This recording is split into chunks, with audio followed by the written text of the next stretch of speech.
Buenas tardes, gracias por vuestra asistencia. Vamos a tener una charla aquí entre amigos, cómoda, y bueno, os aseguro que por lo que sé, por lo poco que sé que nos va a contar Rosa, muy enjundiosa.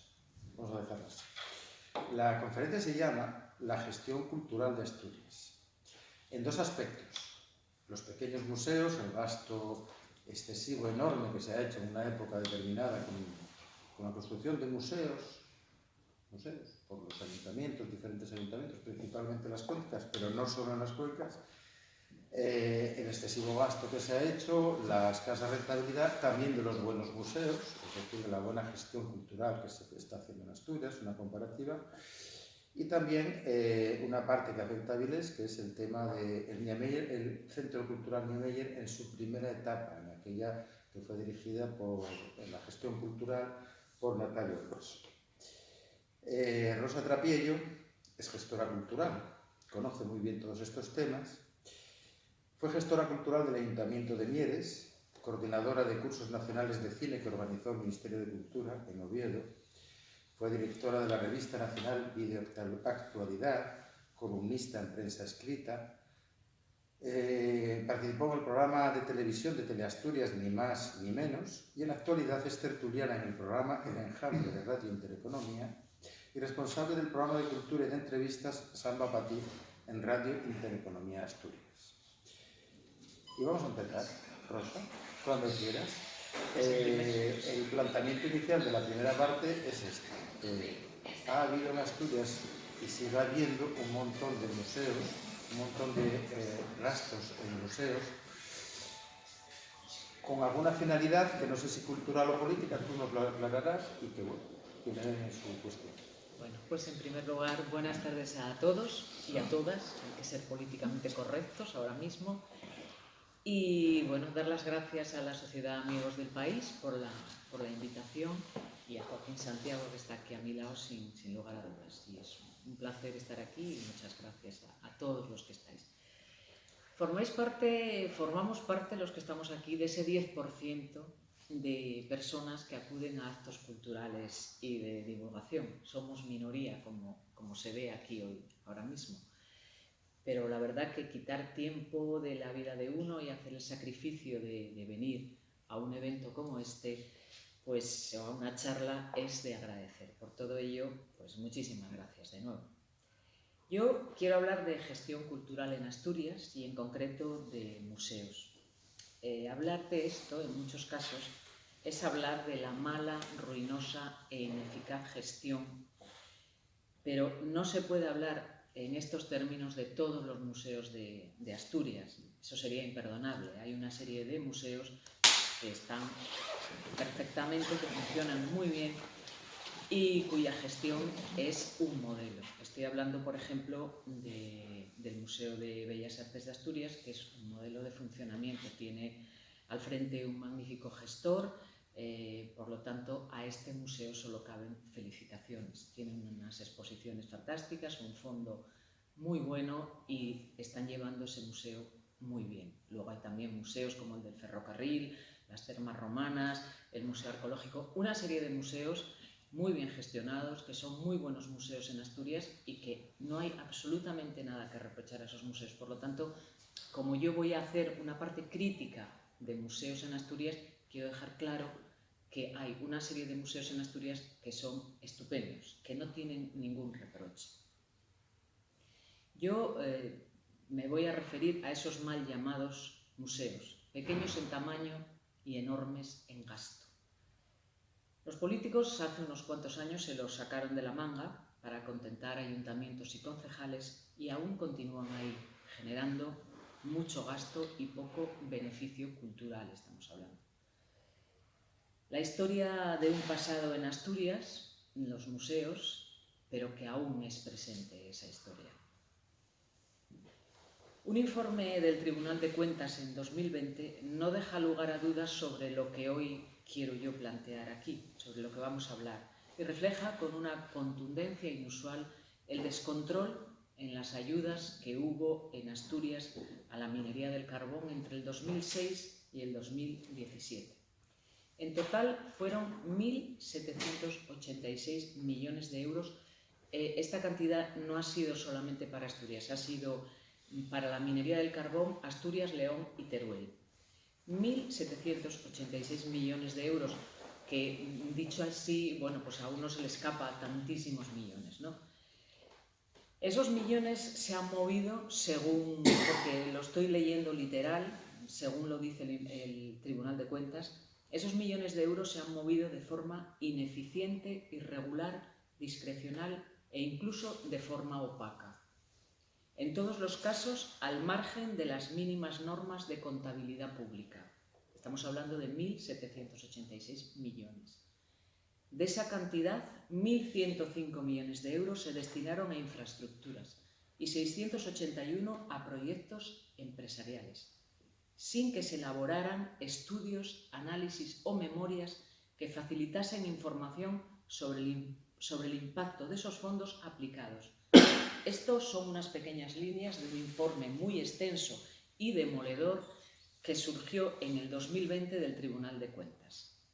Hago este inciso y cuento esto del informe del Tribunal de Cuentas para reflejar claramente que de lo que vamos a hablar hoy es una realidad y ha sido un hecho que está ahí.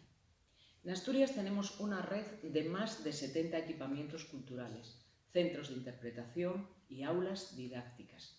Algunos no llegaron a abrir sus puertas, muchos funcionan a medio gas, pequeños museos y centros de interpretación de toda índole. Muchos están cerrados, evidentemente, por falta de recursos. De la pintura al mar, del hórreo al queso, del calamar al vino. Todo en Asturias fue objeto de territorio museo, pero no todos los espacios expositivos eran visitados. El Museo de la Minería, del Urogallo, de la Trucha, del Queso, de la Vía Carisa y hasta del Movimiento Obrero en el Pozo San Vicente son museos construidos sin saber muy bien para qué o para quién. Son los museos del despilfarro en Asturias. Se construyeron sin sentido, por valor de millones de euros. Algunos no tienen nada que mostrar y otros muchos se han deteriorado con el paso del tiempo sin llegar siquiera a inaugurarse. Los ayuntamientos que habían solicitado la construcción de los museos de repente se dieron cuenta que carecían de fondos para dotar esos museos y de personal y de dinero para gestionarlos y para contratar personal. Además, estos equipamientos, la mayoría, iban ligados a la obtención de fondos LEADER, de fondos mineros o de fondos europeos. Llegaron a ser museos de la nada. Millones de euros invertidos en ladrillos hicieron que Asturias fuera un lugar lleno de museos que nunca lo fueron, centros de interpretación y recepción de visitantes jamás abiertos, aulas didácticas que no enseñaban absolutamente nada y viejas fábricas en perpetua fase de rehabilitación. Son un saldo de una abultada suma de 70 obras públicas hechas evidentemente con dinero público en la época de una bonanza económica sin parangón en Asturias y que después, cuando llegó la recesión, o la pequeña recesión, porque recesión es la que tenemos ahora, están infrautilizados, abandonados por los años de aquella alegría gastadora. Podríamos empezar hablando del Museo de Fernando Alonso, en Llanera. Ese museo tuvo un coste de 5,2 millones de euros, construirlo solamente, lo que es el espacio, 5,2 millones de euros, y es gestionado de forma particular. El Principado se encargó de las obras, de la construcción, y una vez que se acabaron se entregó a la familia Alonso, que es la que lo gestiona. Este museo no es uno de los preocupantes, pues al fin y al cabo Fernando Alonso es un ídolo de masas y aunque un regalo de 5,2 millones de euros sea sangrante, al menos está en funcionamiento y tiene muchos visitantes. Al lado de este hay una larga lista de inmuebles que entran en la categoría de otros despilfarros. Solo pensaron en construir a capricho de unos pocos, sin pensar para qué sirve un museo o cómo se gestiona un museo, porque el Principado construía y a veces equipaba otras no equipaban. Pero inmediatamente la gestión pasaba a los ayuntamientos, que en muchos casos, o en la mayoría de los casos, no contaba con recursos para mantener absolutamente nada. No pudieron realmente ser más obtusos en los ayuntamientos. El queso, la leche, los calamares, la madera, el vino, el pan, la pesca de leo, la artesanía del hierro, la tonada o los lavaderos. Todo, absolutamente todo, fue objeto de museo. El pasado y el presente, los instrumentos, las herramientas tradicionales, las huellas que dejaron los dinosaurios, los huesos de los dinosaurios, los neandertales, los ciervos que pintaron los neandertales, todo, los anzuelos que atrapaban peces, todo en Asturias se convirtió en un museo. De oriente a occidente se impulsaron cerca de 70 equipamientos de toda índole, como os comentaba hace un momento. De las temáticas, como acabo de relatar, de lo más inaudito, porque ¿a quién le puede interesar alguna de las temáticas que he contado?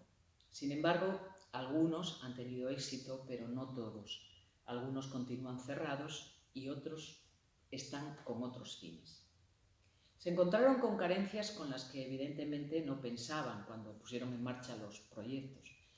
Pero yo me pregunto qué mentes pensaron que se podía montar a capricho de un ayuntamiento centros y minimuseos, no se pueden llamar de otra forma que no sea minimuseos, a lo largo y ancho de Asturias. En algunos lugares se proyectaron a golpe de ilusión municipal, no cabe ninguna duda.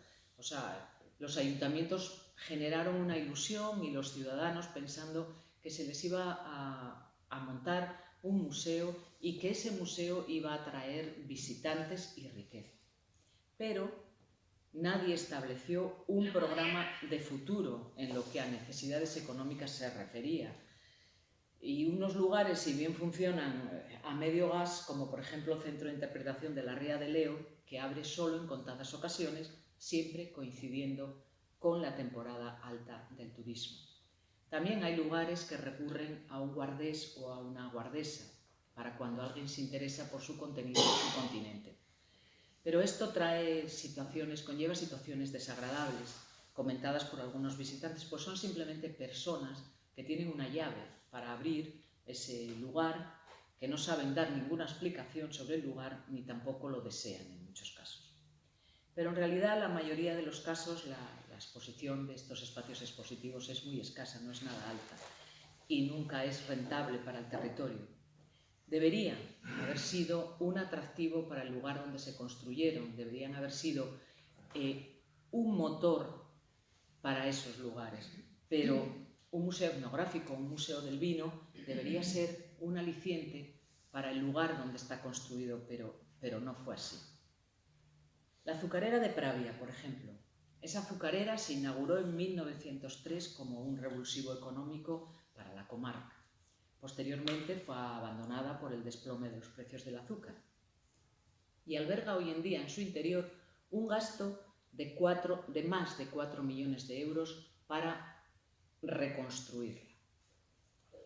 Después de esas inversiones, el destino de la azucarera de Pravia empezó a convertirse en algo incierto. No sabían qué hacer con la azucarera de Pravia. Pasaron los años y la azucarera, después de gastar esos millones, empezó a deteriorarse. El Ayuntamiento de Pravia ahora mismo pretende utilizarla para albergar los juzgados, pero como es un lugar tan grande, también quieren que sirva de mancomunidad para las 5 villas, de archivo histórico, de casa de encuentros de la mujer. En fin, un montón de propósitos, pero parece que después de 12 años que llevan invertidos esos millones, va a entrar en servicio. Pero solamente adecuarlo para juzgados, van a licitarlo ahora, están a punto, si no lo han licitado ya, pero tienen que licitar otro 1.300.000 euros para poder arrancar esa parte donde van a ir los juzgados. Esto es otro ejemplo de algo tremendo que sucede o sucedió en Asturias. El Museo de la Historia Urbana de Avilés necesitó 1,5 millones de euros en obras. Este museo que tenéis aquí en Avilés estuvo muy poco tiempo en la lista de despilfarros. Lo teníamos en esa lista, pero salió a los 3 años, porque después de 3 años finalizados, al fin las obras, bueno, se culminaron y se abrió en el 2013. El Museo de la Tonada de Mieres, que hace años que cerró, un museo, bueno, pues que podría tener interés, no lo sé, pero un museo de la Tonada. Se abrió, se gastó mucho dinero en rehabilitar un edificio, estuvo abierto 4 o 5 años y después cerró. El diagnóstico de este desastre yo creo que estriba en la repetición de motivos, en el sentido de que hay muchos sitios que habrían museos similares. La falta de contenidos, la ubicación en lugares muy poco atractivos, porque había sitios que para llegar se necesitaba hacer una expedición, y sobre todo la dependencia absoluta de subvenciones públicas para que pudieran funcionar los museos. Tiene muy difícil solución dar nueva vida a esas obras que están estancadas. Asturias, como he dicho antes, acoge ese montón de museos y aulas, 70, pagados con fondos públicos, exponente de ese gasto descontrolado en años de bonanza, con los que nadie sabía muy bien qué hacer con el dinero, parece ser.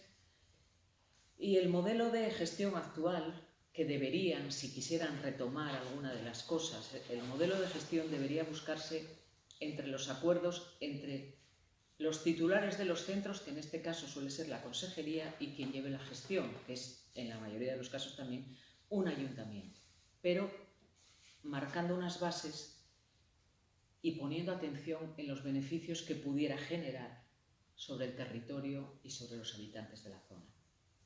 A mí me gustaría muchísimo saber quién permitió todo este gasto inútil, con el dinero evidentemente de todos.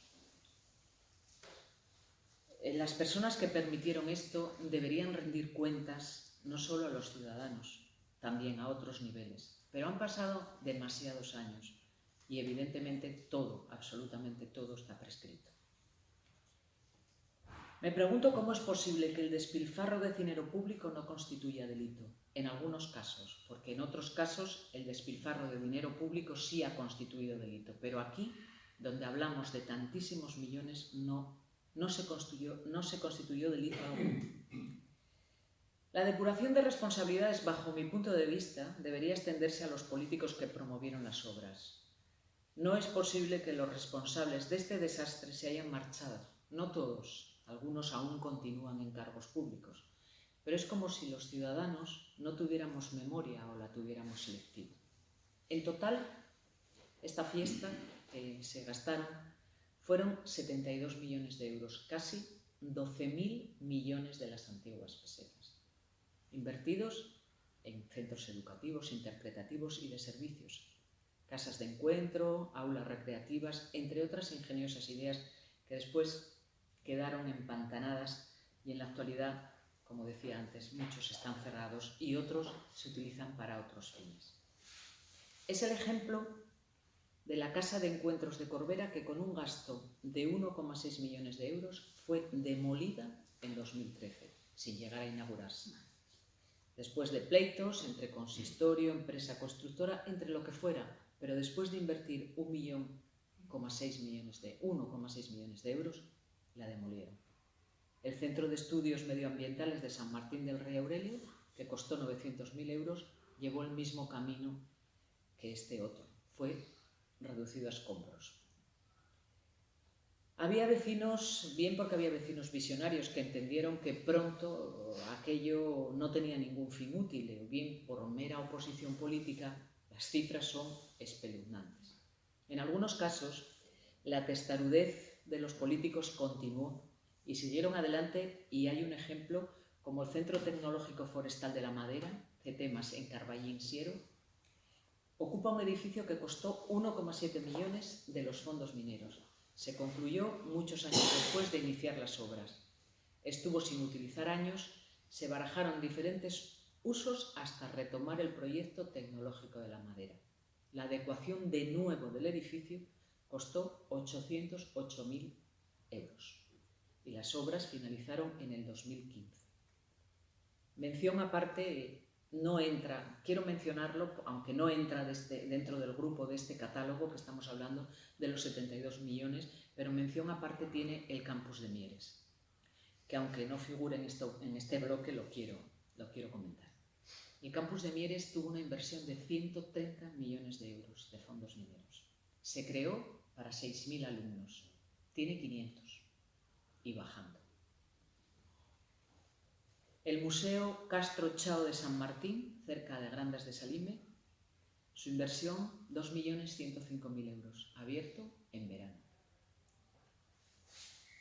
El Museo de Cerredo, en Casa Florencio. El centro está dedicado al Parque Natural de Fuentes del Narcea, 1,5 millones de euros. Estuvo cerrado 10 años. En 2020 lo abrieron como una oficina de turismo.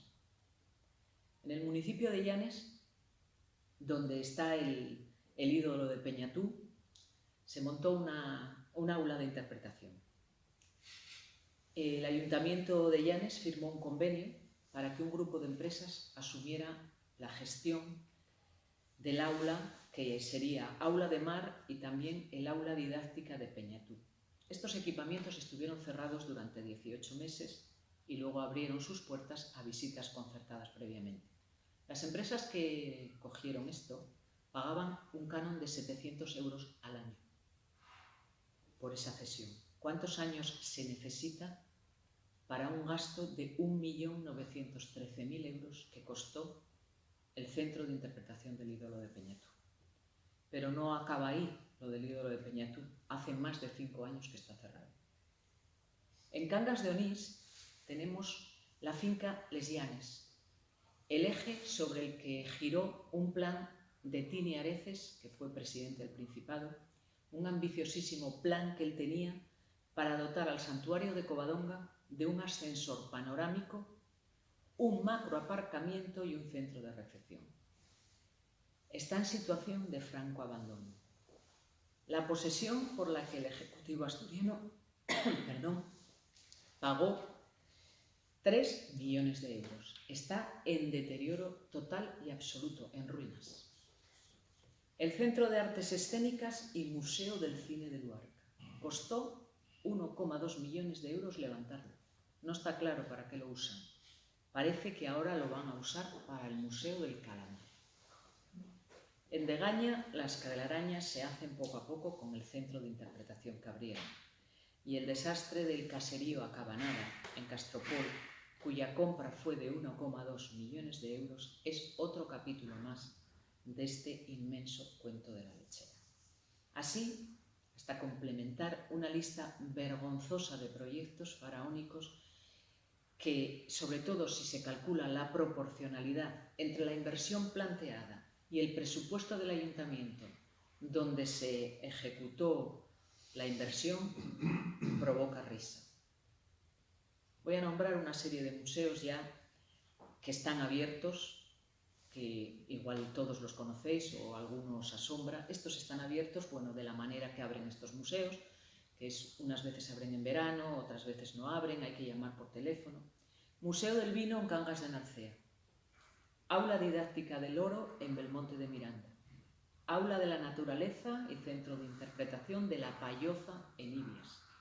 Museo del Oro de Asturias, Moa, en Navelgas. Casa del Agua de Bres, en Taramundi. Centro de Interpretación La Casa del Lobo, en Belmonte de Miranda. Museo de los Bolos de Asturias, en Peñamellera Baja. Ecomuseo del Pan, en Villanueva de Oscos. A mí de verdad, permitirme hacer un inciso, no llego a saber qué es un ecomuseo del pan. No llego a saber. El Centro de Interpretación del Hórreo en Ribera de Arriba.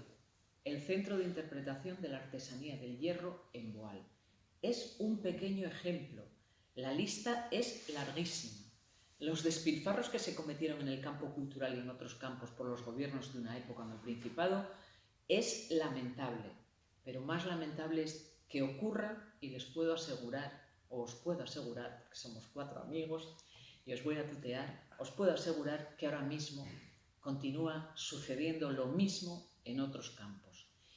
Y para finalizar de esta parte voy a poner un ejemplo que no tiene nada que ver con lo cultural, pero para que veáis que continúan exactamente igual. el Hospital de la Fauna en Sobrescobio, 5.300.000 euros de coste, 4.000 metros cuadrados de hospital para animales. Se abrió 12 años después de terminarlo, se abrió el año pasado. Supongo que tendría que tener reformas y más costes. 4.000 euros de terreno habilitados en un espacio llamado Hospital de la Fauna. Y ahí están. Se supone que ese centro de 4.000 euros, hay pequeños hospitales para personas que no tienen 4.000 euros, tendrá que estar dotado de veterinarios, de auxiliares, de un montón de cosas. Quizás las sociedades civiles como esta vuestra sean en un tiempo no muy lejano las que se tengan que encargar de velar por los intereses de todos y de todo lo que está sucediendo, y haya que movilizarse un poco para que estas cosas no continúen. Pero os puedo asegurar que están continuando. Los fondos mineros siguen llegando a Asturias. Bueno, incluso este año en junio han tenido que devolver unos cientos de millones de los fondos mineros porque, como debemos ser una provincia tan rica, no saben en qué gastarlo. Y siguiendo con los museos y centros culturales, llegamos al Centro Niemeyer. La historia de cómo se concibió el Centro Niemeyer yo creo que es de todos conocido, pero bueno, voy a hacer un poquito de pequeña historia. Oscar Niemeyer recibió el premio Príncipe de Asturias de las Artes en 1989 en Oviedo, siendo este galardón el origen de la relación del arquitecto con el Principado de Asturias. Años más tarde, con motivo del 25 aniversario de los premios Príncipe, Niemeyer donó un gran proyecto al Principado. Es la única obra de Oscar Niemeyer en España y, según sus propias palabras, pues la más importante de todas las que realizó en Europa. Por esta razón, el centro recibió el nombre de su artífice. Descrito por el arquitecto, el centro, cuando ya estaba casi finalizado, como una plaza abierta a todo el mundo, un lugar para la educación, la cultura. Cuando se inauguró oficialmente, Oscar Niemeyer se inauguró cumpliendo 103 años. Se inauguró el día del cumpleaños de Oscar Niemeyer. El centro se inauguraría oficialmente el 15 de diciembre de 2010, coincidiendo, como he contado, con el cumpleaños. Pero no sería hasta unos meses después cuando empezaron las actividades. Pero mucho antes, en 2007, se crea una fundación cuyo nombre completo es Fundación Centro Cultural Internacional Oscar Niemeyer, Principado de Asturias. Fundación que sería la encargada de la gestión del complejo.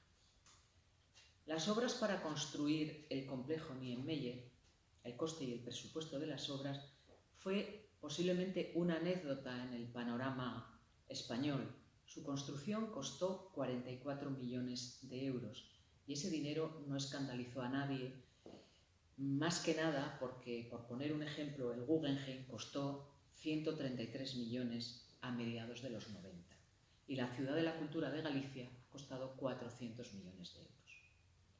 La Fundación cuenta desde el principio con un equipo de gestión cultural encargado de su puesta en marcha y el desarrollo de la futura programación de actividades en los distintos campos para su puesta en marcha. Se supone que el objetivo de la Fundación era internacionalizar el proyecto, hasta llegar a formar una red de trabajo sólida y crear una imagen de marca prestigiosa. La planificación del centro antes de su apertura se adjudica a Natalio Grueso, un gestor cultural de gran y merecido prestigio. Yo tengo que decirlo así. Yo sé que en Avilés hay mucho resquemor con este tema, pero este señor era un gran y merecido gestor cultural. Ya colaboraba con la Fundación Príncipe de Asturias y no era un funcionario, eso hay que dejarlo muy claro. Es un gestor y en parte un creativo, por lo tanto no actúa como funcionario. Eso hay que tenerlo en cuenta y también era sabido por quien lo contrataba. La elección parece ser que partió del entonces presidente Tini Areces directamente, que fue quien decidió contratarlo. Y para mí, personalmente para mí, la elección no pudo ser más acertada. Era una persona que conjugaba conocimientos en el mundo cultural y contactos a nivel internacional con los artistas más prestigiosos. Yo no voy a entrar hoy aquí en lo que sucedió, en los juicios reales y paralelos que hubo, en si hay culpables, más culpables o menos culpables. El tema está judicializado y con recursos. Yo solamente quiero hablar hoy aquí de cómo un centro que podía haber sido la insignia de Avilés y de Asturias y un gran motor económico y cultural se destruyó. El proyecto podía haber sido la salvación de Avilés y un motor para el resto de Asturias. Voy a hablar exclusivamente de la gestión cultural y de cómo se desarrollan los principios del Niemeyer y el impacto que para la ciudad tuvo y podía haber durado hasta nuestros días, y muchísimo más de nuestros días. El revulsivo que supuso el Guggenheim en Bilbao hubiera sido lo mismo a un nivel más pequeño, dado el tamaño de Avilés. El Museo Guggenheim de Bilbao recibió el año pasado 530.967 visitantes y aportó al PIB vasco 172,2 millones de euros y generó unos ingresos adicionales a la hacienda pública vasca de 26 millones de euros. Desconozco qué hubiera pasado si las cosas aquí en Avilés se hubieran solucionado de otra forma. Seguramente hoy Avilés fuera un lugar de peregrinaje cultural exactamente igual que es Bilbao. Es una pena ver hoy en día el Centro Niemeyer convertido en una casa de cultura. Muy bonita, pero una casa de cultura. Pero en programación no dista absolutamente nada de la programación que tiene Gijón entre Laboral y Jovellanos. No solamente no dista, sino que la programación de Gijón es muy superior a la programación que hay en Avilés y, si me apuráis, a veces en Oviedo. Volviendo con el gestor al frente del proyecto, voy a nombrarlo por su nombre, Natalio Grueso, porque da la sensación de que en diversos sitios decir este nombre es como mentar al diablo.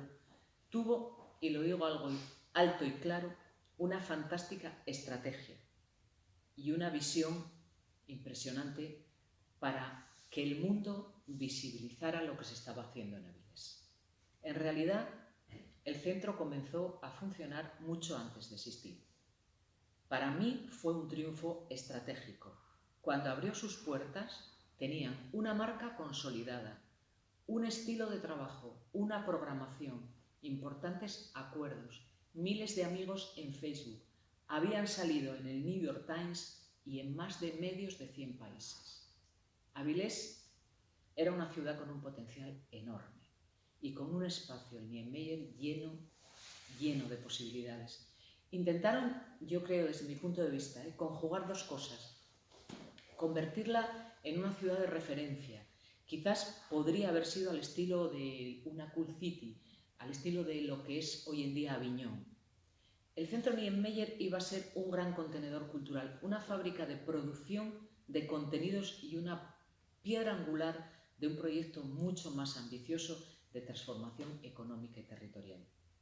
Querían poder compararlo con centros culturales como el Pompidou de París, el Lincoln Center de Nueva York o la Ópera de Sydney. Eran modelos, desde luego, en los que se querían inspirar. Sus magnitudes multiplican infinitamente sus presupuestos y recursos, pero sí compartían con estos lugares una característica fundamental. Eran equipamientos culturales residentes en edificios de extraordinario atractivo, dedicados a mostrar una oferta cultural multidisciplinar y que habían contribuido a transformar un espacio urbano que antes estaba degradado, como fue Avilés. Pero los políticos en Asturias destrozaron el principal proyecto cultural de Asturias y de Avilés, que era caro, por supuesto, pero ¿comparado con qué?, pregunto yo. Que se gastaba mucho dinero en viajes, por supuesto. ¿Cómo no lo iban a gastar con las figuras que se trajeron aquí, las exposiciones, los conciertos y los debates? Cualquier gestor cultural lo sabe, Y yo les puedo asegurar que profesionalmente, como gestora cultural, y no conociendo absolutamente de nada a la persona que dirigía el Niemeyer, no consigues que venga Brad Pitt a Avilés con una llamada de teléfono. Os lo puedo asegurar. Os puedo asegurar que tendrían que ir a visitarlo a Los Ángeles o a Nueva York, a donde viva, no solamente una vez, sino varias veces. Porque a ese tipo de personajes públicos, con esa trayectoria, gente conocida a nivel mundial, tienes que ir a verlos y convencerlos de que venir aquí a ellos no les va a reportar nada, pero a ti sí. Y a tu ciudad también. Y tienes que convencerlos de ellos. Y eso es una semilla para el futuro. Porque cuando tú luego vas a ver o a visitar a otra personalidad a la que tú quieres invitar a que venga, esa personalidad se fía de que Brad Pitt le diga: yo estuve en el Niemeyer y a mí me trataron fenomenal. Y entonces eso es un enlace para poder repetir y que muchos de los invitados que vinieron pues fueran un poco así. En el 2009 el actor norteamericano Brad Pitt, que era muy seguidor de la arquitectura de Niemeyer, se acercó a Avilés para conocer el centro. El centro estaba en obras. Kevin Spacey también visitó la ciudad en más de una ocasión y creó una colaboración entre el centro y el Old Vic Theatre de Londres y llevó a cabo, como sabéis, 2 actuaciones en la ciudad, La Tempestad y Ricardo III, de William Shakespeare, ambas en el Palacio Valdés. Vino gente de toda España,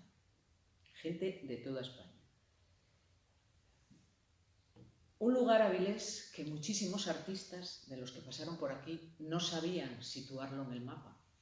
No, era imposible, o sea, cuando a un artista de las características de los que vinieron aquí le hablaban a Avilés, no sabía si Avilés estaba en Sudamérica o estaba en España, dónde estaba, porque todo hay que decirlo, somos un sitio muy pequeño y que se nos conozca fuera es muy complicado.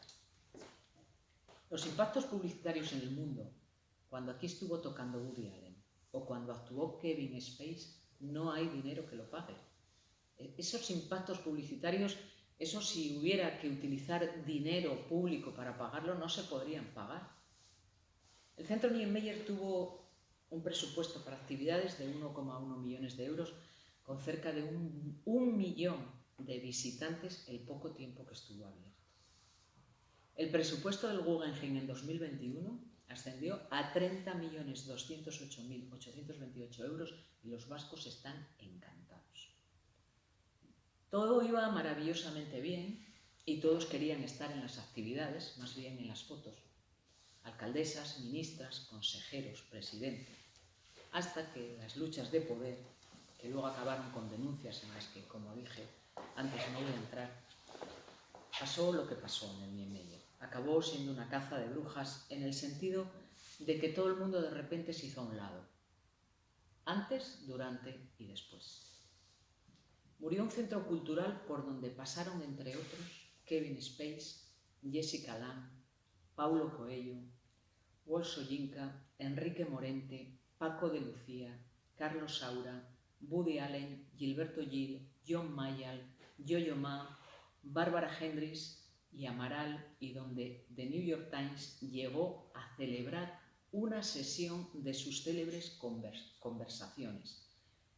Era algo inimaginable en Asturias. Los que nos dedicábamos a esto estábamos boquiabiertos de cómo se podía conseguir todo esto y que qué futuro iba a tener Avilés más prometedor, y de paso el resto de Asturias, que nos íbamos a beneficiar de lo que iba a haber en Avilés.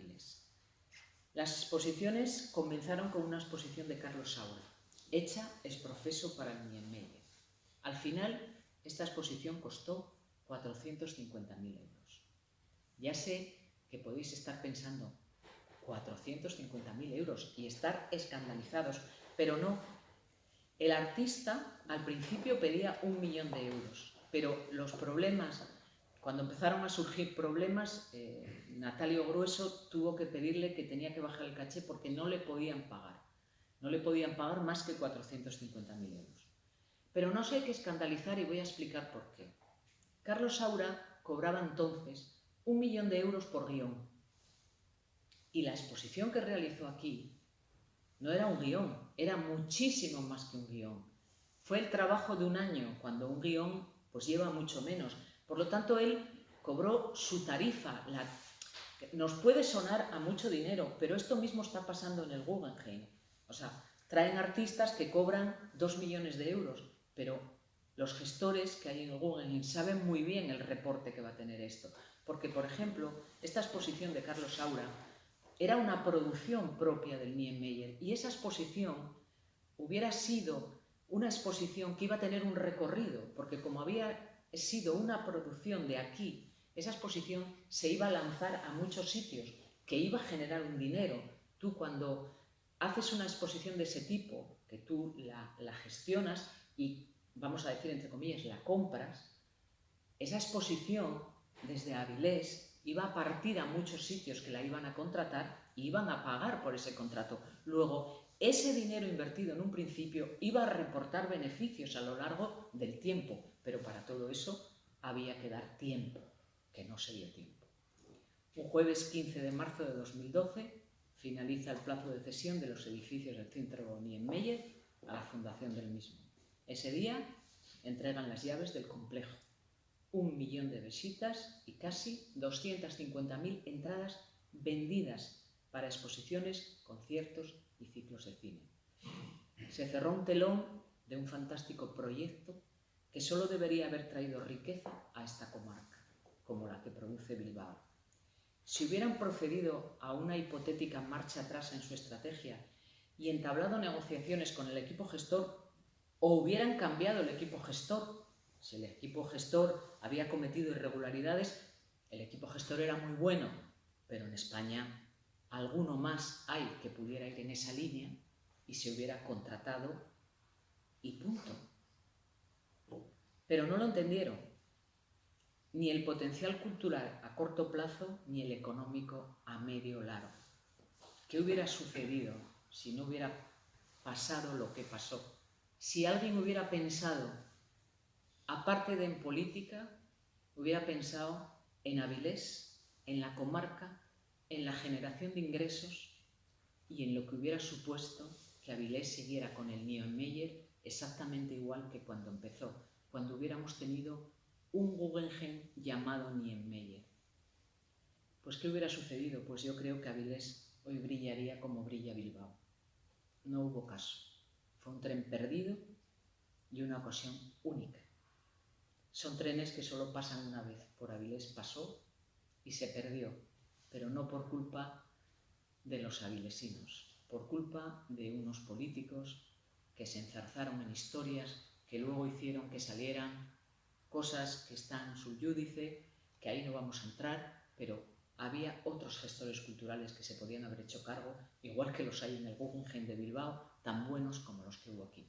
Pero prefirieron cerrar, echar 7 candados y después de una inversión de 44 millones de euros, dejar Avilés como la dejaron, con una casa de cultura y con un futuro muy prometedor que se fue a un viaje inexplicable, repito, por culpa de los políticos. Esta es la visión que yo tengo de lo que sucedió en un principio en Avilés y estoy convencida de que Avilés hubiera sido un centro cultural de primera magnitud, que hubierais tenido visitantes a miles, que los hoteles, los restaurantes, los comercios hoy estarían funcionando a pleno gas. Ha sido una pena. Hasta aquí. Esto es lo que os quería contar.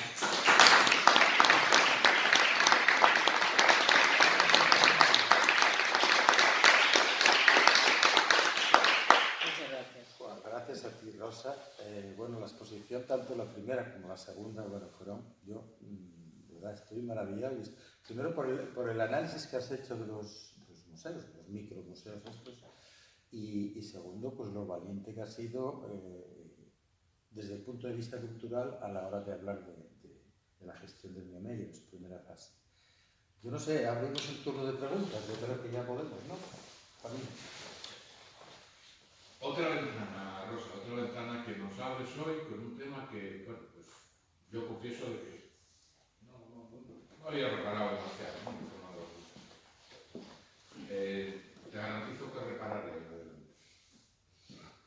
Pero vuelve a abrirse la ventana y queda abierta.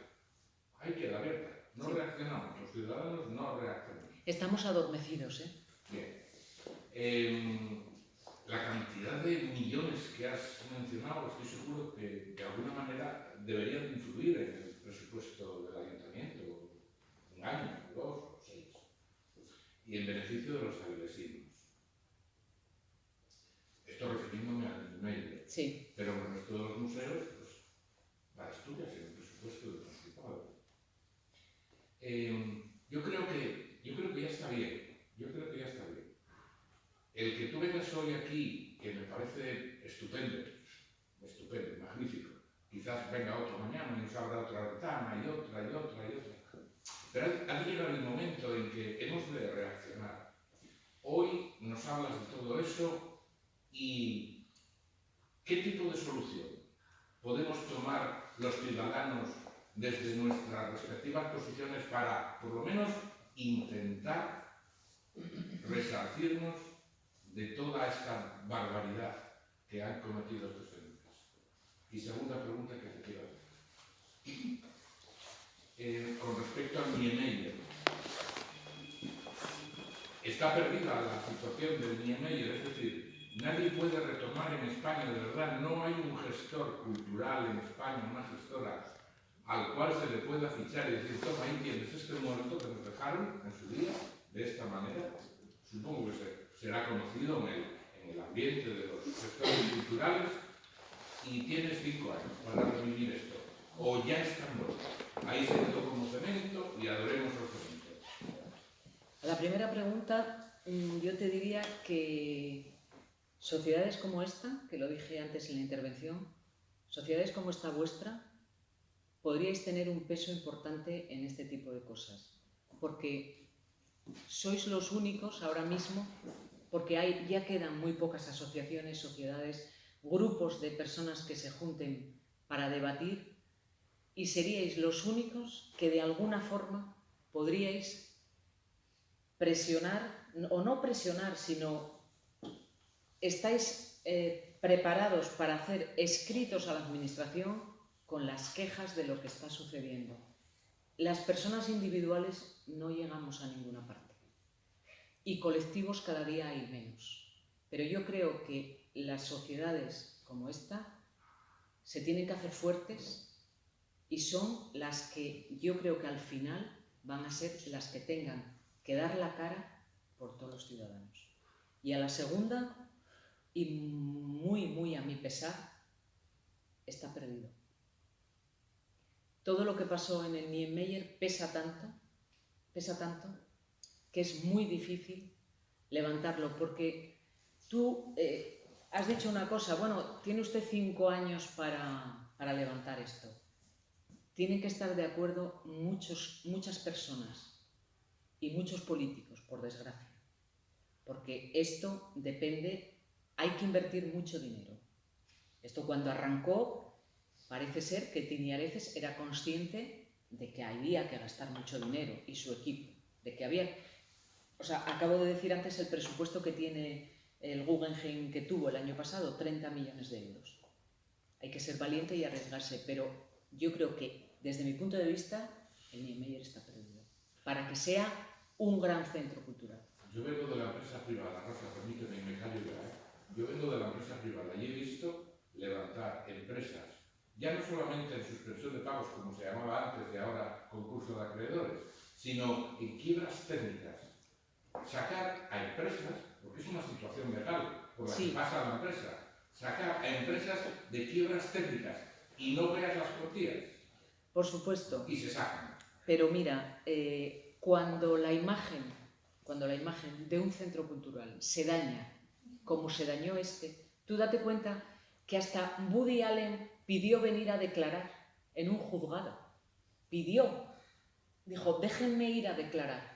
Yo quiero contar lo que viví allí y lo que había allí. O sea, es impresionante. Experiencia buena, imagino. Claro, de buena experiencia. O sea, hubo muchos artistas que quisieron venir a declarar, no los dejaron. quisieron venir personalmente y no los dejaron. Esa imagen es tan mala que tú ahora vas a buscar a un artista al que sea del nivel de Woody Allen, que es lo que se necesita aquí, que volvieran a venir artistas de ese nivel. Y esos artistas te van a decir, yo ahí no voy, por lo que le han hecho a determinada gente y por lo que se ha hecho incluso con el nombre de Niemeyer. Tendría que ser otro centro. Fíjate, yo te estoy hablando desde el punto de vista mío como gestora. Tendría que ser otro centro con otro nombre. Y a lo mejor ahí sí. Pero el Niemeyer quedará para Casa de Cultura, desgraciadamente. No, yo quería añadir que cuando se levanta una empresa en estas circunstancias hay dos cosas. Un gestor que crea en la empresa y tiene un plan para ella y un chorro de dinero que parece que viniera de un Emirato Árabe. Creo que lo que dice la ponente es evidente, es obvio, pero es que ni el chorro de dinero ni la coherencia y la responsabilidad por parte del gestor existen tampoco. Porque lo que envió Niemeyer, aparte de otras muchas cosas que pudieran haber, pero lo que envió Niemeyer fue no va a repartirse esta gente este dinero y no voy a llevar yo una cucharadina de esto. Y eso sigue estando aquí, exactamente igual. Yo no lo veo así. Yo no lo veo así, pero es un tema... Yo creo que algún día la historia contará, cuando pasen los años, realmente lo que sucedió en Niemeyer de forma política. Políticamente lo que hubo ahí fue mucho, muy grande, muy importante y muchos egos. Y muy grave. Localismos. Y muy sucio. Muchas expresas de los localismos. Revanchas entre grandes pesos pesados que había mucho que repartir y poco donde meter la mano. Hubo muchos problemas y es una pena, una auténtica pena. O sea, Avilés no se merecía lo que pasó aquí. No se lo merecía de ninguna de las maneras. Porque, repito, Avilés hoy sería, vamos... Pero, ¿y este centro cultural? Porque yo tengo la sensación de que Asturias se expresa de los localismos. Sí. De que esta guerra intestina de ahora el campus, lo que pasa con Oviedo y con Mieres, el Niemeyer en Gijón hubiese triunfado. Probablemente. Sí, bueno, ahí acertaron, porque Niemeyer cuando lo diseñó, no lo diseñó, en principio hizo un diseño, pero su primer pensamiento no era Avilés, era un diseño para que Asturias lo ubicara donde quisiera. Pensaron en Avilés con muy buen criterio.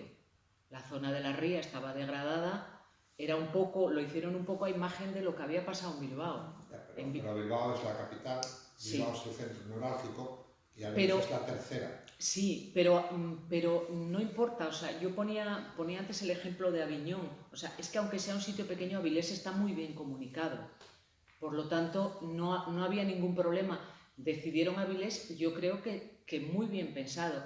Gijón tenía Laboral, Gijón tenía muchas más cosas y Avilés, hacer una inversión muy grande además para rehabilitar la zona de la ría, yo creo que ahí la mejora que tuvisteis aquí en Avilés fue espectacular de lo que se hizo ahí. Por lo tanto, yo la ubicación creo que fue súper acertada. Los problemas vinieron después cuando pierden las elecciones las ganan otros, y que las cosas, que había problemas, claro que había problemas, pero es que los problemas entre personas, sobre todo cuando se estaban jugando lo que se estaban jugando aquí en lo económico y en lo cultural, hay que dejar de un lado la política, sentarse y hablar de cómo solucionamos esto.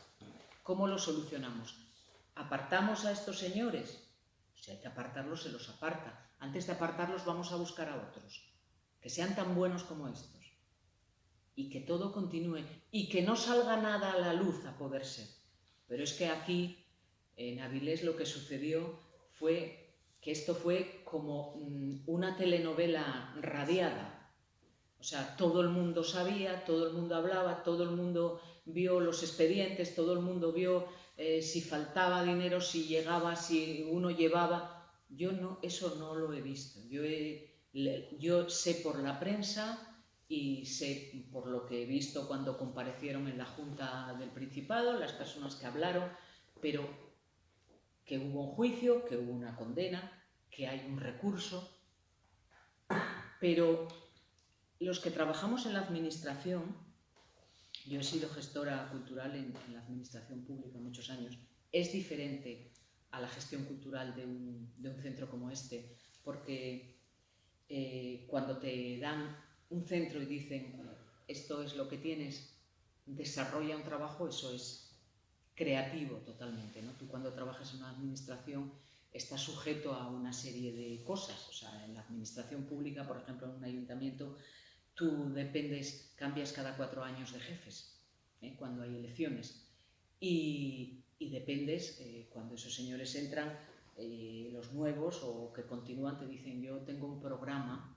yo me presenté a estas elecciones con un programa dentro del campo de cultura, yo quiero que usted ejecute esto, esto y esto, y a ti te puede parecer terrible, te puede parecer una aberración ese programa, pero tú como gestor lo tienes que cumplir de la forma más correcta que sepas. A ti te pueden decir que hagas ciclos de cine en los que solo salgan mujeres, y a ti te puede parecer una barbaridad, pero como las personas que son tus jefes en ese momento tienen ese programa, tú tendrás que buscar las películas con las mejores directoras y las mejores actrices para llevar eso a cabo. Con esto quiero decir que los gestores culturales no somos políticos, porque hay mucha gente que confunde. Por ejemplo, yo pongo el ejemplo del gestor cultural que hubo aquí, Natalio Grueso, que mucha gente decía, no, es que este señor lo trajo el Partido Socialista, porque yo no sé de qué partido es ese señor. De hecho, se fue con una botella para Madrid.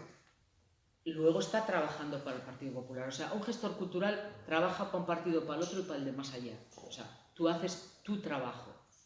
Es diferente el trabajo que hace este señor porque trabaja con proyectos que él presenta, proyectos que él desarrolla. No es lo mismo que trabajar, por ejemplo, en el Ayuntamiento de Avilés de gestor cultural, donde hay una alcaldesa o hay un alcalde que dice yo quiero que vaya por aquí y tú ejecutas eso de una manera profesional, pero no quiere decir que un gestor cultural esté de acuerdo con lo que está programando. Eso yo quiero dejarlo claro, porque eso pasa muchas veces. Hay mucha gente que te asocia al partido que gobierna, y ni mucho menos, ni mucho menos. Yo hay una cosa, a ver, respecto a lo que se decía sobre empresa privada, que puede contraponer empresa privada y administración pública gestionando, por ejemplo, a la cultura. Y por otro lado, Centro Cultural Niemeyer, lo que has dicho, lo que has expuesto respecto a la gestión de su primera etapa y los museitos. ¿Vale? Vale. Políticos decidiendo museitos, decidiendo la programación de museitos, con un desfalco, con un despilfarro de millones, que todavía está por ver, que no sea muy superior a lo que se acabe descubriendo que pasó en el Niemeyer. Por un lado. No se dice nada. Sale en prensa, lo dices tú, ya está. No hay batalla política, no hay discusión, hay lamentos, bueno, lo de siempre. Centro Niemeyer, un gestor cultural creativo, con contactos, como dices tú, ha puesto en marcha el centro incluso antes de que se acabara de construir, es decir, una vez se inauguró ya estaba todo puesto. Y los políticos sacan el tema, destrozan el asunto, probablemente no hayan llevado la cuestión de aquellas desviaciones económicas que se hayan descubierto de una forma eficaz, sino con mucho alboroto y destruyendo lo bueno que se había hecho. Es decir, y ahí sí hubo un escándalo, ahí sí hubo de todo, hubo batalla política, hubo batalla entre Oviedo y el Principado, hubo batalla interna entre el gobierno entonces de Foro y la gestión cultural que se hacía aquí. Es decir, en dos aspectos los políticos. Tocan un tema cultural y cuando lo quieren dirigir es fallido, nadie dice nada, y cuando lo quieren, cuando hay alguien que hace una gestión cultural interesante, la destrozan, la trituran. Entonces, la cuestión es, ¿hasta dónde la política puede y debe entrar en la cuestión cultural?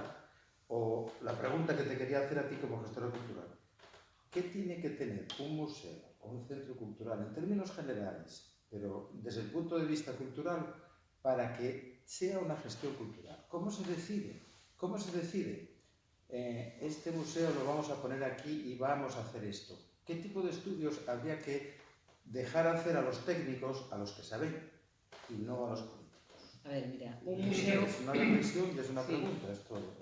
Un museo, la UNESCO define lo que es un museo de la siguiente forma, que es una institución sin ánimo de lucro, al servicio de la sociedad, que investiga, colecciona, preserva, interpreta y exhibe el patrimonio material e inmaterial, abierto al público, accesible e inclusivo. Eso es la definición.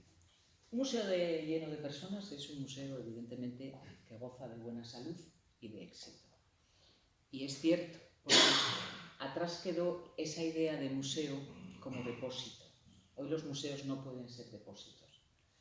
Y tú preguntas cómo hay que hacer para saber que, bueno, pues evidentemente se parte, gestores culturales somos algunos especializados en unas cosas, hay gente especializada en museos, no es mi caso, pero hay gente especializada en museos. Primero tienes que saber qué es lo que vas a hacer en ese museo. Eso es lo primero y lo principal. ¿Qué ha pasado aquí? Aquí, cuando llegó el dinero a manos llenas, que venía de fondos mineros y de Europa, podíamos hacer museos, podíamos hacer aulas de interpretación. Entonces, a los ayuntamientos le plantean, el que quiera algo, que lo pida. Y los ayuntamientos piden al Principado, ¿qué podríamos hacer aquí? Pues un museo de la leche. Principado, yo quiero un museo de la leche. Y el Principado dice, ¿y dónde lo construimos? Pues aquí, lo construyen. Pero antes de todo eso, hay que hacer un estudio. ¿Cómo se llega a ese sitio? ¿Dónde está el sitio? Si el museo es de la leche, tiene que ser el mejor museo de Europa de la leche, porque si no, como habrá muchos museos de la leche, ¿para qué vas a hacer otro? Pero si vas a hacer un museo de la leche en un sitio de 300 metros cuadrados, pues mejor no lo hagas. Pero todo ese tipo de cosas nadie las pensó, porque aquí esas cosas no se piensan. Pero es que, ojo, continúan, O sea, el sistema continúa exactamente igual. Porque voy a hacer un museo, bien, ¿a quién vamos a llamar? ¿Dónde hay un gestor especialista en museos? En Madrid. Llámalo y contrata. Viene el especialista, ¿ustedes qué tienen? Yo tengo este edificio. Ese especialista mira el entorno, controla los accesos, controla cuánto dinero tienen para gastar y controla qué es lo que se va a poner allí.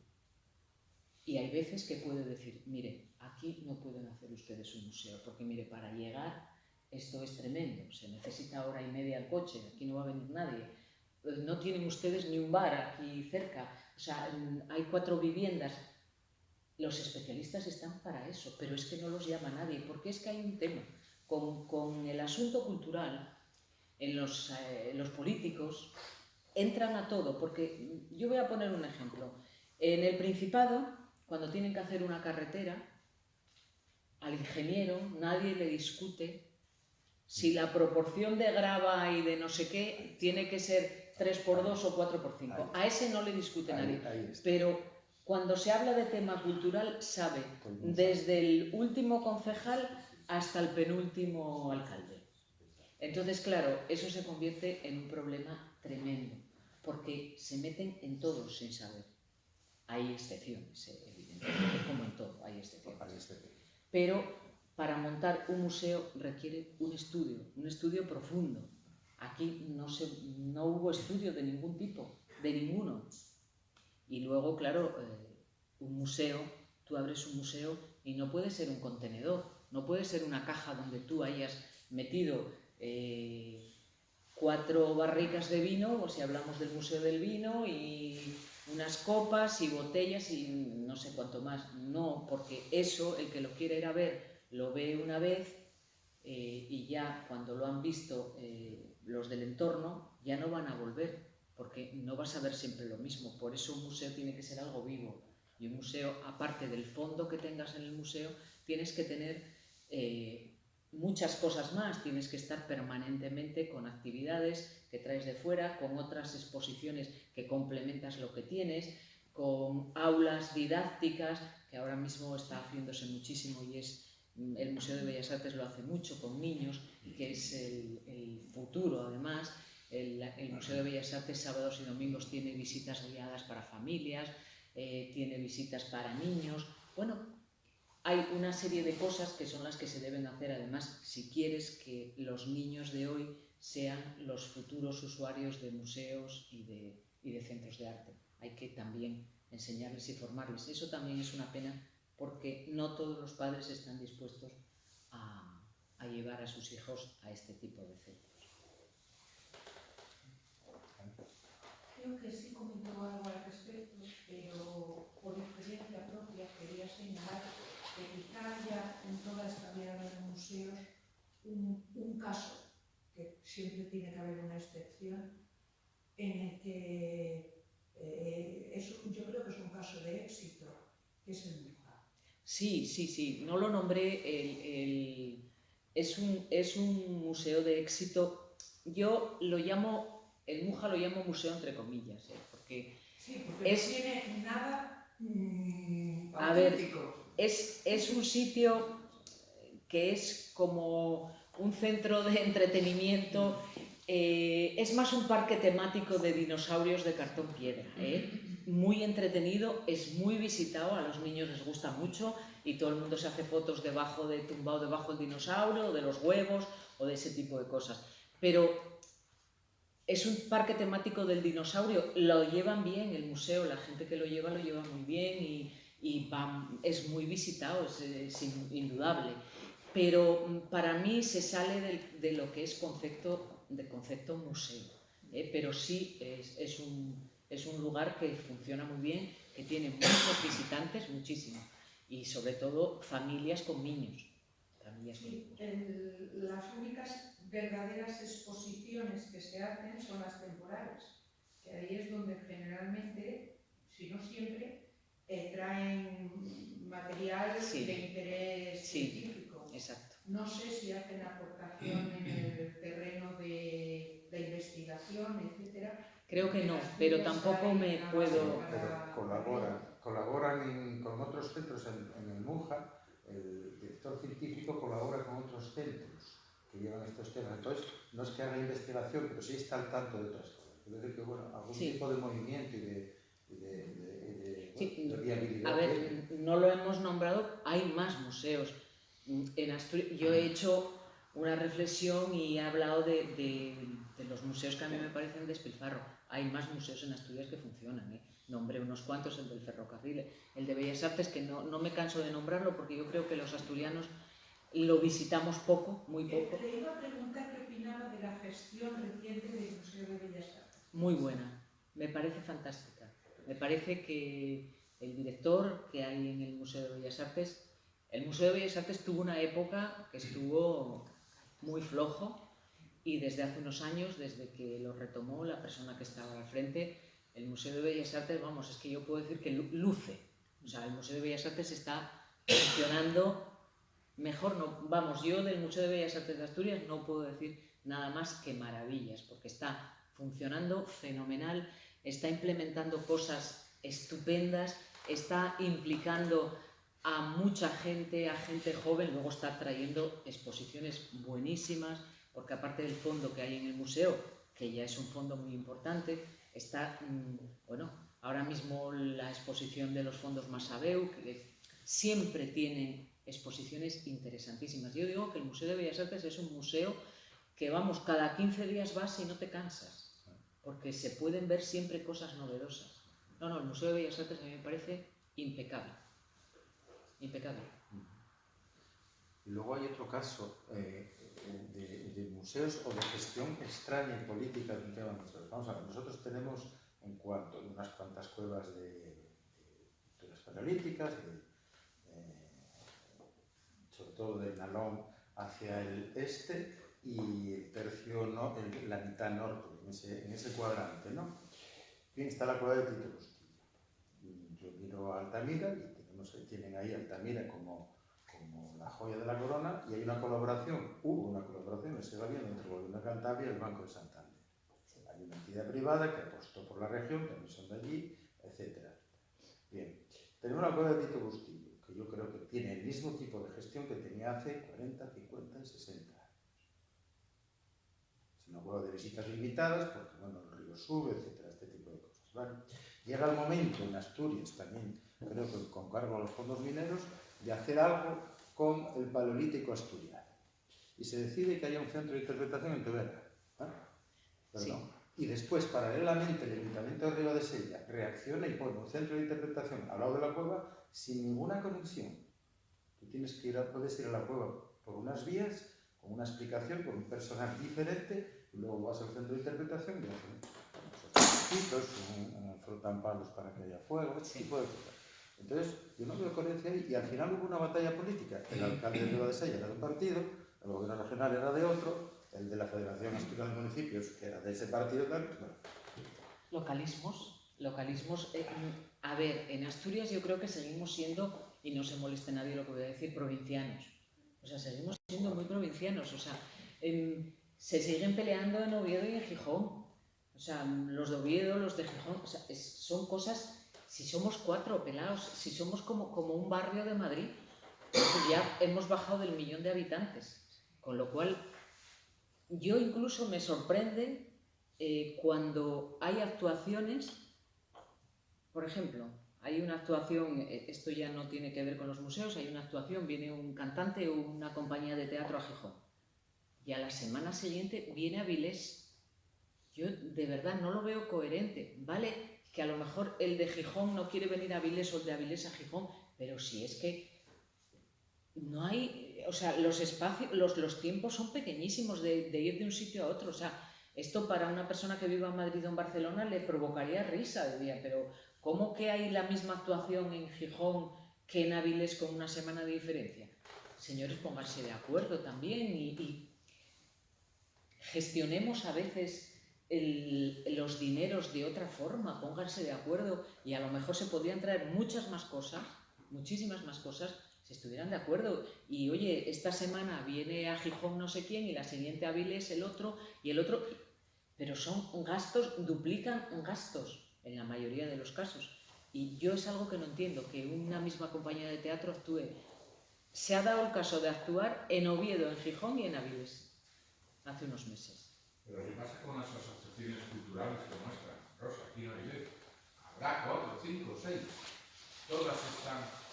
El miércoles a las 8 de la tarde hay 4 historias. Cuando no es una, es la otra. ¿No sé? 4. Cuando no es en el Palacio Valdés, aquí, no sé dónde. O sea, es que parece que se eligen los días.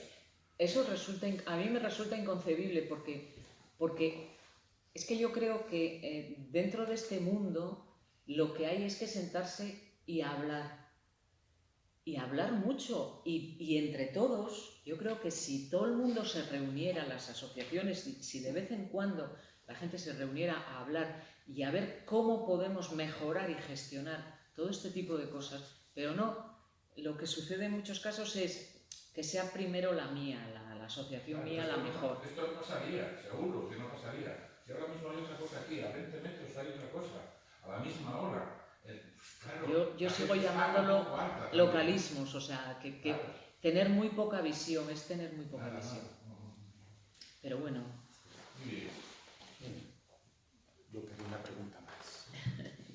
A ver, y como cité antes lo del Banco Santander y tal, ¿tú qué posibilidades ves en Asturias que haya una colaboración público-privada, y por tanto, si entra una colaboración privada, no van a dejar en manos del político la gestión cultural y dirán, bueno, vamos a poner a un gestor? ¿Cómo ves tú el ambiente entre la empresa privada, la banca, etcétera, para los patrocinios? Totalmente necesario y Necesario, fundamental. sí, Y pero fundamental. por Sí, sí, vamos, yo estoy totalmente de acuerdo de que tendría que haber patrocinadores y habría que buscarlos, pero al político no le gusta mucho el patrocinador, porque el patrocinador controla. Pone condiciones. Y pone condiciones, pero sería fundamental que llegaran a darse cuenta que los patrocinios son necesarios, pero vamos, a tope. Pues puede ser de un banco o puede ser de lo que sea, de una fundación, pero no lleva muchos años esto funcionando en otros sitios, y aquí, pero en Madrid, por ejemplo, hay teatros que están patrocinados por fundaciones o por bancos, porque es que en la época que vivimos, cuando el dinero también es escaso en la administración, hay que tratar de buscar apoyos. Sucede que si un patrocinador privado quiere que salga bien y querrá un gestor cultural, no querrá un político al frente. Por supuesto. Hasta ahí hemos tocado. Y Asturias es muy especial. Asturias es muy especial. Hay otras comunidades donde las cosas funcionan muchísimo mejor. Y no es por nada, pero la Comunidad de Madrid funciona, sus teatros, funciona estupendamente. Y tienen colaboraciones, bueno, y en Cantabria también, ¿eh? En Cantabria hay mucha colaboración. Aquí no se llega a acuerdos, ¿no? Que es muy difícil. Asturias es muy difícil, ¿eh? Es muy difícil. Pero nos ha tocado lo que nos ha tocado y yo creo que está en la mano de todos intentar que cambien las cosas. Bueno, igual sí. Bueno, no sé, ¿alguna preguntina más tenéis? El gestor. Yo lo equiparo. La Renault en Francia, hace unos años, estaba mucho más abajo que el Niemeyer, mucho más abajo. Pues apareció el gestor y en 5 años se prometió sacarla de donde estaba. A los 3 ya la puso que se salía del mapa. Y tuvo una lucha de los políticos por lo que hacía, y él le dijo: ¿a qué me habéis llamado? La puerta está ahí, yo la cojo y me voy. No. Bien, y la puso aquí. No solamente hizo eso el gestor, sino que se fue a Japón a poner la Nissan igual que puso a la Renault. Gestor. Y el poder político japonés dijo: pero ¿cómo es posible que venga un europeo y dice: oye, lo mismo que dije en Francia lo digo aquí, la puerta está ahí, me voy? No, y ahí están los dos. O sea, gestor. Sí, por gestor. supuesto. Y le pinche quien le pinche, pues tendrá que tener lo que tendrá que tener para decir: oye, la puerta está ahí, yo soy el gestor. Tú, político, dedícate a lo tuyo, que yo me dedico a lo mío, pero tiene que ir. Ojalá fuera posible, y ojalá fuera posible, claro, con el Niemeyer. Ojalá. Yo lo veo yo desde mi punto de vista lo veo casi imposible, pero ojalá.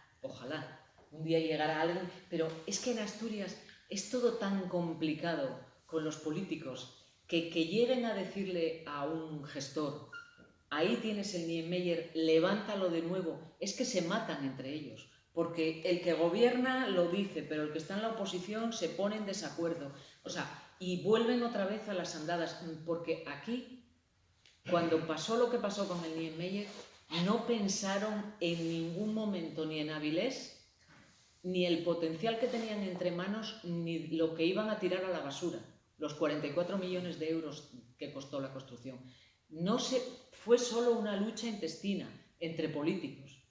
Y eso, ya viendo eso... Hace 4 días, Rosa, tuvimos unas charlas aquí sobre la autoridad portuaria. Sí. No se entiende. La autoridad portuaria no se entiende con los de la PEC, con los de la RULA. La RULA no se entiende con los de los terrenos del frente. Los terrenos del frente no se entienden con Barcelona, o sea, no se entiende nadie, pero si sois 4, claro, tenéis que ser uno. Autoridad portuaria, pesca, rulas, Por eso yo digo que se me hace muy difícil, casi imposible, que el Niemeyer, aunque se pusieran de acuerdo y viniera un gran gestor o gestora, se pudiera levantar. Yo no opino así.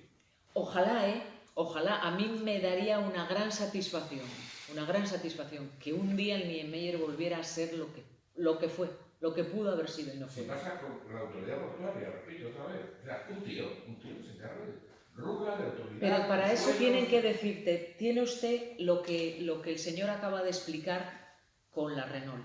Claro. Tiene usted las manos para hacer las manos libres y haga y levante esto. Tienen que decirte eso, pero aquí no te lo dice nadie. Aquí no te lo dice nadie.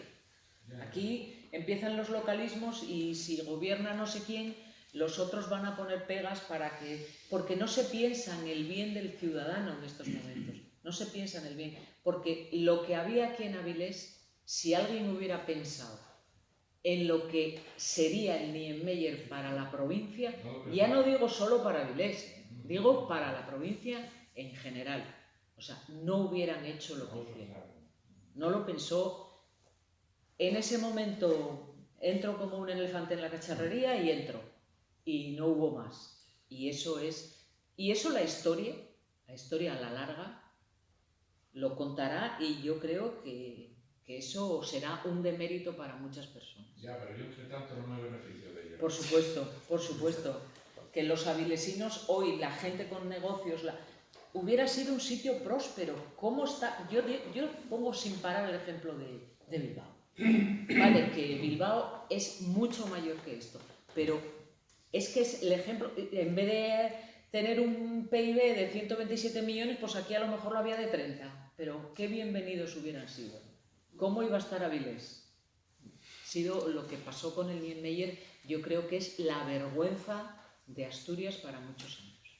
Como anécdota, yo recuerdo cuando la comparecencia de Natalio en la Junta, recuerdo que fue una comparecencia curiosa porque eran tipos de personalidades absolutamente diferentes, con motivaciones absolutamente diferentes.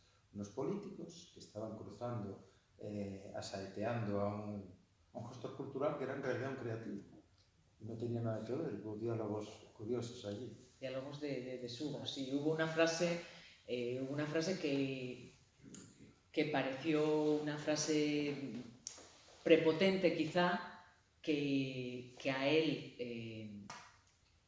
Yo cuando oí la frase, porque estaba viendo la comparecencia, yo aplaudí, sinceramente, porque frente a aquellas personas que había allí, después de increpar, dijo la siguiente frase: ustedes que están intentando juzgarme el trabajo que yo he hecho, si ustedes no son capaces de reconocer al Rey León del Rey Lear.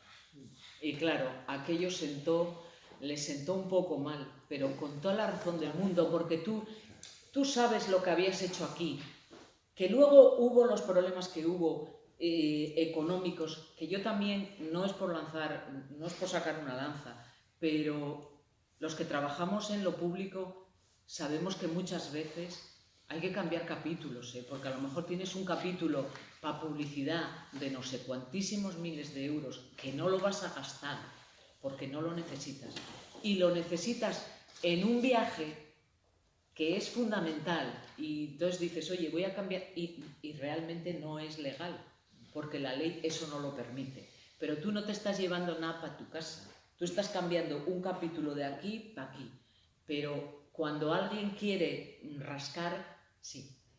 En relación con eso, en las relaciones públicas hay una cosa que no se entiende, mucha gente, yo no sé si no se entiende o no se quiere entender, y es que a veces la forma de vender un yate no es enseñar el yate, ni es darle todas las especificaciones al paisano, es llevarlo a comer langostinos, ponerle un buen vino, que su mujer haga amistad con la mujer que quiere comprar el yate y que ella le explique las vacaciones tan estupendas y llevárselo a pasear en yate. Así es.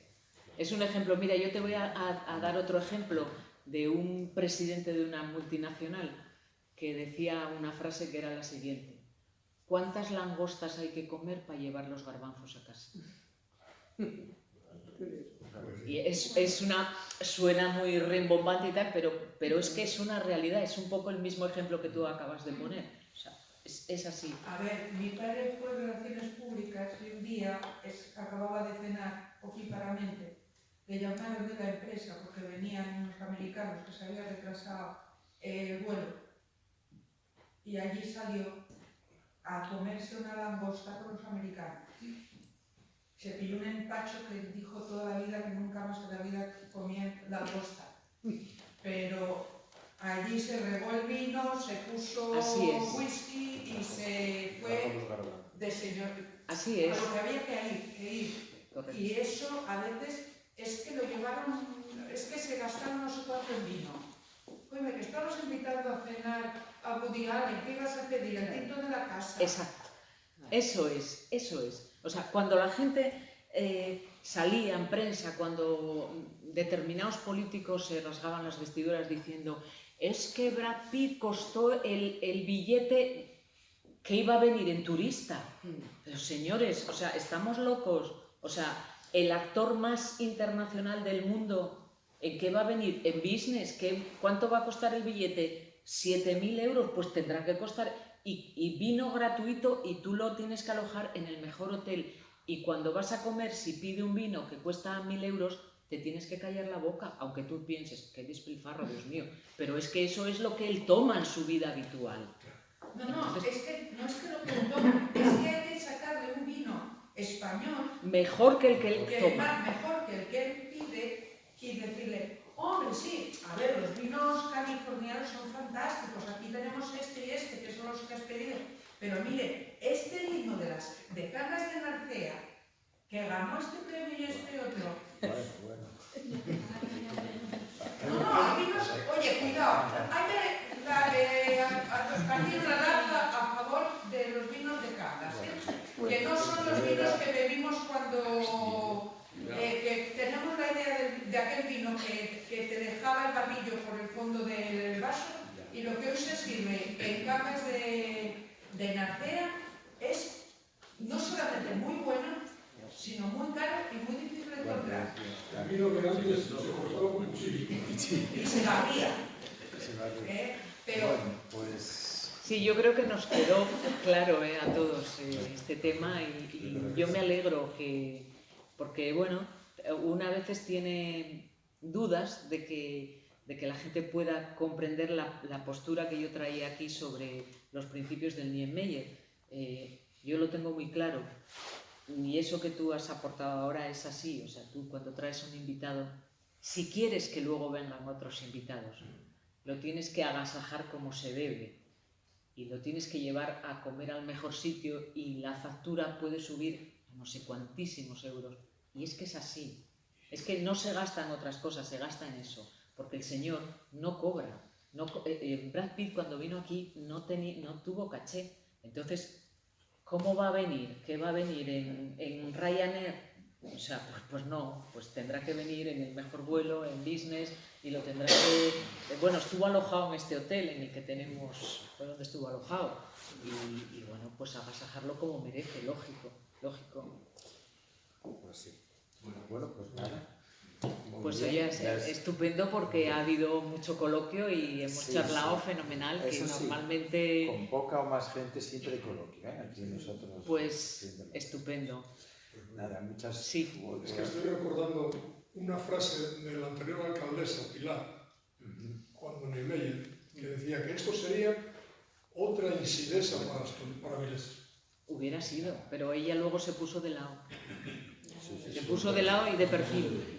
Pero esa palabra, ese comentario salió en prensa, bueno, y se lo retiró por las narices después. Y hay otra cosa que yo, como último, quiero decir. Nadie que haya trabajado en la administración se puede creer que tú, como gestor cultural, seas el dueño y señor de los dineros.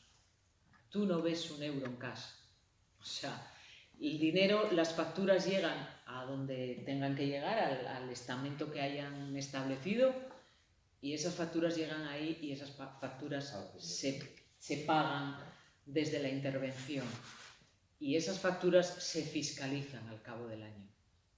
Si hubo problemas, que los debió haber, no solamente lo sabía ese señor, lo sabía el otro y el de más allá, los que se pusieron de perfil. Porque él, evidentemente, ni él ni ninguno de los que trabajaban en ese tema, el dinero lo recogía y le pagaba a Saura 450.000 euros. Eso iba a través de una transferencia y todo ese tipo de cosas se fiscalizan. O sea, eso no fue una persona que... Pero bueno, pues una pena. Una pena. Pero bueno, ojalá Juan tenga razón. Bueno, Juan siempre cree en el hombre salvador, ¿eh? Siempre. Y bueno, Sí. se pudiera recuperar. Muy bien. Bueno, pues nada, Ojalá. muchísimas gracias, A Rosa. Ha vosotros. sido no solo agradable, sino A vosotros.